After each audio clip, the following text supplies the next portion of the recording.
Welcome to Vibrant. నేను మీ Shivani. Natural star Nani హీరోగా వివేకాత్రేయ దర్శకత్వంలో తెరకెక్కిన సరిపోద శనివారం సినిమా గురువారం రిలీజ్ అయింది. భారీ అంచనాల మధ్య థియేటర్స్ లోకి వచ్చిన ఈ సినిమాకి మొదటి రోజు మొదటి ఆట నుంచి పాజిటివ్ టాక్ రావడం విశేషం. నాని మరోసారి అద్భుతమైన పర్ఫార్మెన్స్ తో ఆకట్టుకున్నాడని ప్రేక్షకుల నుంచి అయితే ప్రశంసలు కురుస్తున్నాయని చెప్పాలి. ఇక అలాగే విలన్ గా చేసిన ఎస్జే సూర్య కూడా నానికి పోటీగా నటించి మరీ మెప్పించాడని అంటున్నారు. ఇక వీరిద్దరి మధ్య టామ్ అండ్ జెర్రీ గేమ్ ప్రేక్షకులకి కావాల్సినంత కిక్కు కూడా ఇచ్చిందని మాట వినిపిస్తోంది. ఇక ఫిలిం క్రిటిక్స్ నుంచి కూడా ఈ మూవీకి పాజిటివ్ రివ్యూలే వస్తున్నాయి. ఇక దీంతో అడ్వాన్స్ బుకింగ్స్ పెరుగుతుంది అన్నట్టుగానే మనకు తెలుస్తోంది.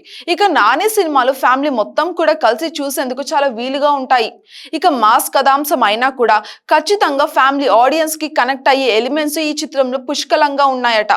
ఇక సరిపోద శనివారం కూడా అన్ని వర్గాల ప్రేక్షకులకి కూడా కనెక్ట్ అయ్యే చిత్రంలానే ఉందని పాజిటివ్ టాక్ కూడా వస్తుంది. ఇక దీంతో మూవీ మార్నింగ్ షో నుంచే సెకండ్ షోకి కూడా వచ్చేసరికి థియేటర్స్ సంఖ్య పెరిగాయని మనకు తెలుస్తోంది. ఇక అడ్వాన్స్ బుకింగ్స్ లో బీసీ సెంటర్స్ లో ఆఫ్లైన్ బుకింగ్స్ కూడా పెరుగుతున్నట్టుగా సమాచారం. ఇక దీన్ని బట్టి చూస్తుంటే వీకెండ్ 3 రోజులు కూడా సరిపోద శనివారం సినిమాకి పబ్లిక్ నుంచి సాలిడ్ రెస్పాన్స్ వచ్చే అవకాశం ఉన్నట్టుగా కూడా అర్థమవుతుంది. ఇక కలెక్షన్స్ పరంగా దసరా రికార్డ్ ని బ్రేక్ చేస్తుందని కూడా ట్రేడ్ పండితులు అంచనా వేస్తున్నారు. ఇక ఈ ఫ్లో ప్రేక్షకుల నుంచి వస్తున్న రెస్పాన్స్ నేపథ్యంలో నేచురల్ స్టార్ నాని ఖాతాలో సరిపోద శనివారం సినిమాతో హ్యాట్రిక్ హిట్ పడినట్లే అని కూడా సినీ విశ్లేషకులు అంటున్నారు.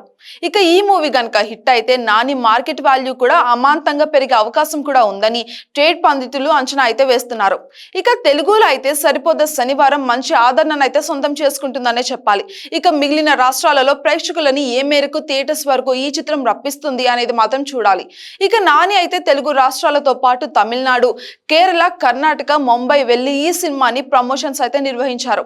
మరి ఈ సినిమా అక్కడి ఆడియన్స్ ను ఎంతవరకు మెప్పిస్తుందో మనం చూడాలి. For more updates subscribe to Vibrant.